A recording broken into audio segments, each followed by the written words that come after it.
Hi guys, it's Freddy back on the desktop for another Retro RPG, the last of 2018. And what have I got for you this week?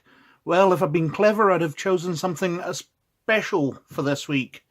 To mind comes Millennium's End. New Year, Millennium's End, that kind of thing. But I did that months ago. That was terrible planning on my behalf.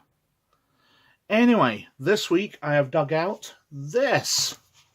The Farscape role-playing game, based on the television series which ran from, 2000 to 2003? About a human pilot, John Crichton, who ends up travelling through a wormhole on a distant side of the galaxy on board a living ship, who one of my friends can't help but call Moira. But actually in the series it was called Moya. First thing to notice about this game is it's not actually a complete role-playing game. It's D20 system. Requires the use of the Dungeons & Dragons Player's Handbook published by Wizards of the Coast. So it's really only the Farscape source book for Dungeons & Dragons. But as long as you know the rules of the D20, the 3rd edition D&D, you probably can run this without any additional books. Let's start off on the back cover before we go anywhere. This came out in 2002, by the way. Can anyone hear me? I'm trapped in some distant part of the galaxy aboard a ship, a living ship full of escaped prisoners. John Crichton. From the vast reaches of the uncharted territories, the Farscape role-playing game is here. Follow the footsteps of astronaut John Crichton and explore the most dangerous region of the populated space.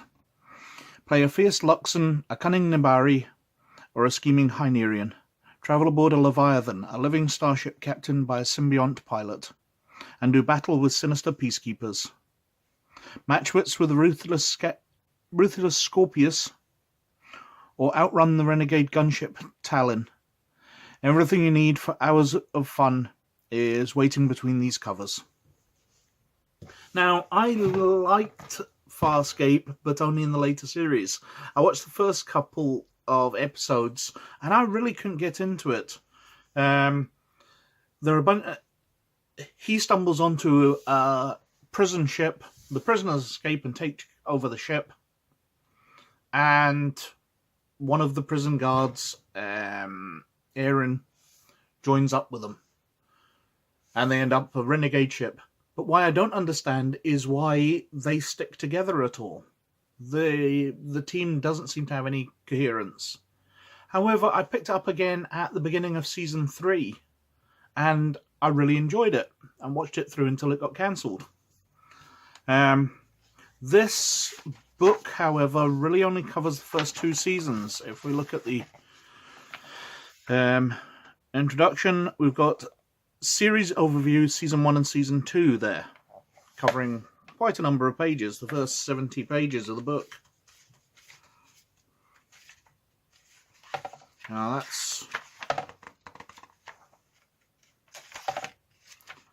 that's quite a wedge of the book already, just on summing up episodes.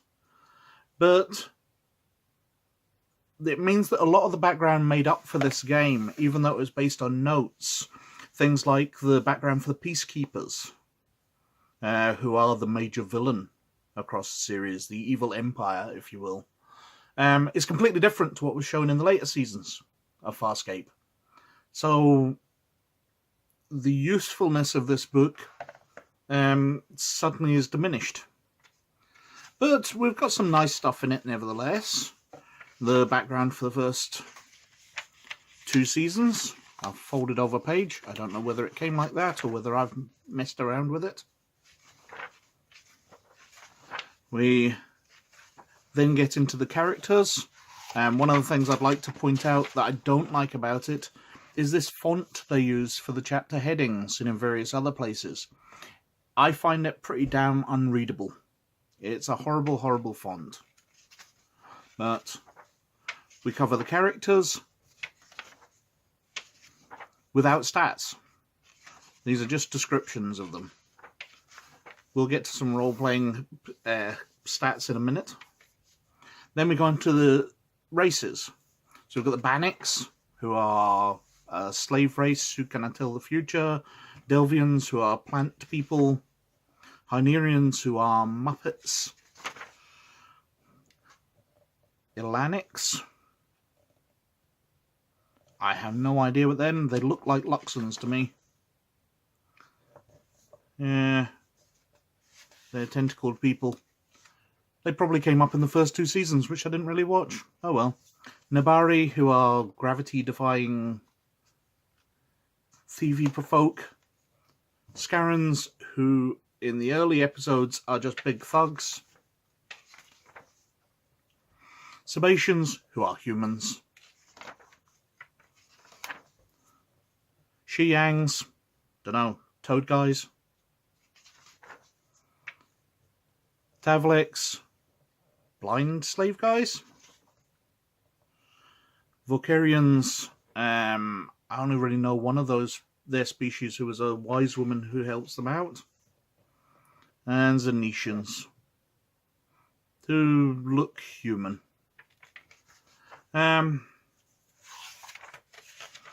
again, these are descriptions. There's no real stats here at all. We've got uncharted territories. So we've got space and the various planets we would visit.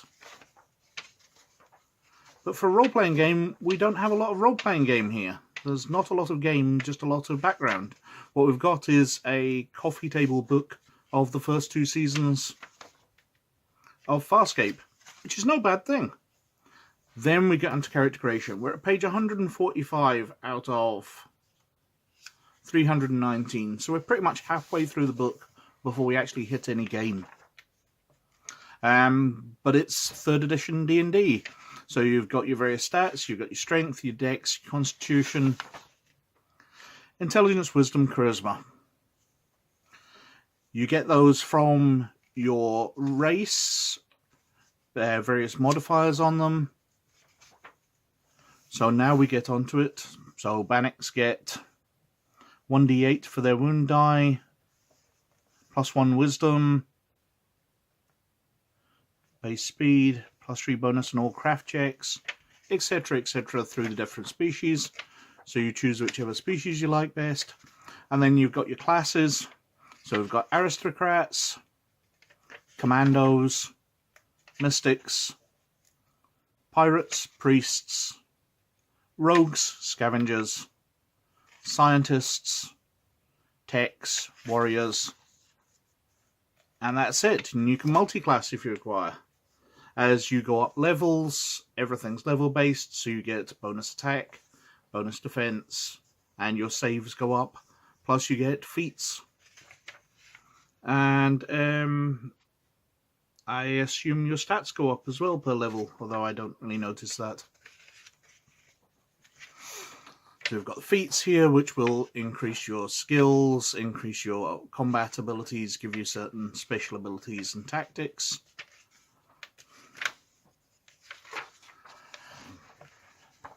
And then we're into equipment. So we've got the various weapons. I imagine there's some space combat in here, because Farscape without starships would be a bit of a disaster.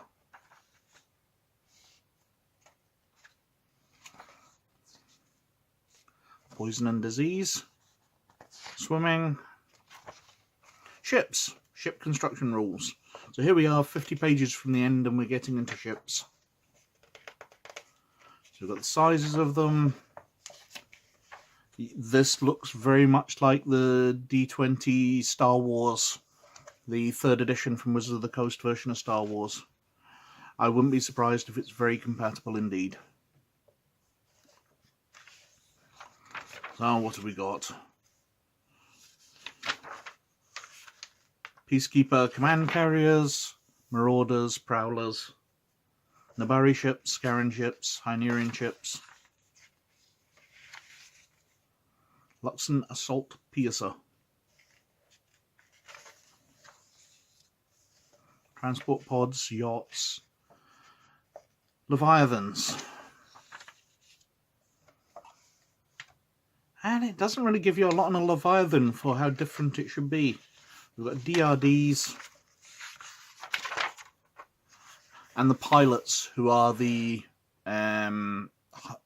symbiont pilots of Leviathan. The Leviathan's a living ship. A pilot bonds his nervous system to it. He's a large creature and basically becomes the voice of the ship, although it has its own will. DRDs are the repair things for Leviathans. And then we've got a Games Master section. And some monsters at the end, which don't really look that much out of the series. They look to be just made up. But what the hell, you do need some monsters to face off against, surely. Some sample NPCs at the back. And that is it. That is the Farscape role-playing game. The series got cancelled, and basically this product line got cancelled. There were never any source books for it, or none that I'm aware of. I've done a bit of digging. It's just a standalone book, which isn't standalone. And that's it. Thank you very, very much for watching, as always. Like and subscribe if you like at all what we are doing. Look after yourselves. Have a wonderful new year, and we will see you in 2019. Catch you later. Bye now.